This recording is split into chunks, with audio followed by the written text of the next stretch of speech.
ìgbésẹ̀ ó ti ń lọ látọ̀dọ̀ gbajúgbajà olórin fújì ní Alhaji Wasiu Alabi Ọdẹ́tọ́lá, ẹni tí gbogbo ayé mọ̀ sí Pasuma Wonder tàbí ọ̀gá ńlá fújì, láti bá ọmọ ẹ̀ nídìí iṣẹ́ fújì tí ó tún jẹ́ ọmọlẹ́yìn ẹ̀ ìyún Alhaji Táyé Àkàndé Adébísí, ẹni tí gbogbo ayé mọ̀ sí Táyé Currency, tàbí àpèsìn àkọ́kọ́ láti bá a sọ̀rọ̀ láti tọrọ àforíjì àti láti ṣàtúnṣe lórí ọ̀rọ̀ tó sọ nípa gbajúgbajà olórin fújì ní Alhaji Saheed Akorede Okunola, ẹni tí gbogbo ayé mọ̀ sí Saheed Òṣùpá tàbí Olúfimọ àkọ́kọ́. Ǹjẹ́ ọ̀rọ̀ wo ni Táyé Currency ló sọ sí Saheed Òṣùpá èyí tí Pasuma tó fẹ́ wá ọ̀nà àbáyọ sí? Ó máa ní tí ìfọ̀rọ̀wérọ̀ kan tí Táyé Currency ti ṣe tipẹ́, ṣùgbọ́n tó ṣẹ̀ṣẹ̀ bẹ̀rẹ̀ sí ní máa gbé kiri inú ọ̀sẹ̀ tó kọjá yìí,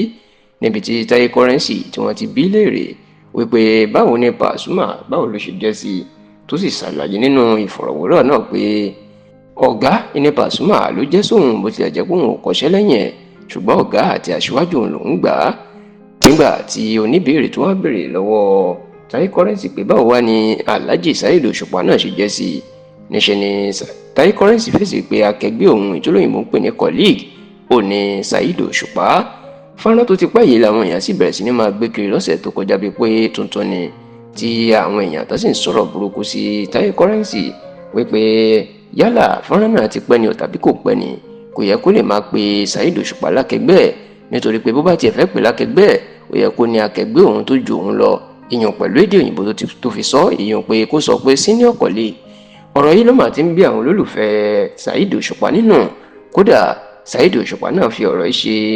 yẹ̀yẹ́ nígbà tó pe Pasuma ní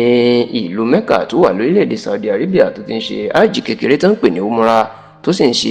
yẹ̀yẹ́ pé Pasuma ní ọ̀gá akẹgbẹ́ òun, ìyẹn ọ̀gá colleague mi.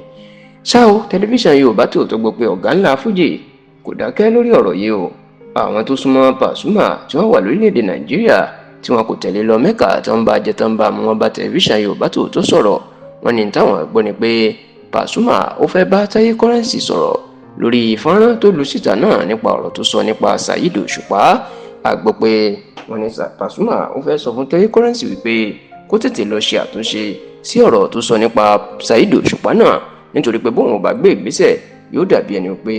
òun ṣàtìlẹ́yìn fún ọ̀rọ̀ tí Táyé Currency sọ láti rí Saheed Òṣùpá fẹ́ ni. A gbọ́ pé Pasuma yóò bá Táyé Currency sọ̀rọ̀ pé kó lọ ṣe àtúnṣe fídíò náà, tá a sì gbọ́ pé ó ṣeé ṣe pé nígbàkúùgbà sí àsìkò yìí kí Táyé Currency kó lọ ṣe fídíò kó sì lọ ṣàtúnṣe pé ọ̀gá òun àti aṣíwájú òun nídìí iṣẹ́ fújì ìní Alhaji Saheed Òṣùpá ló jẹ́.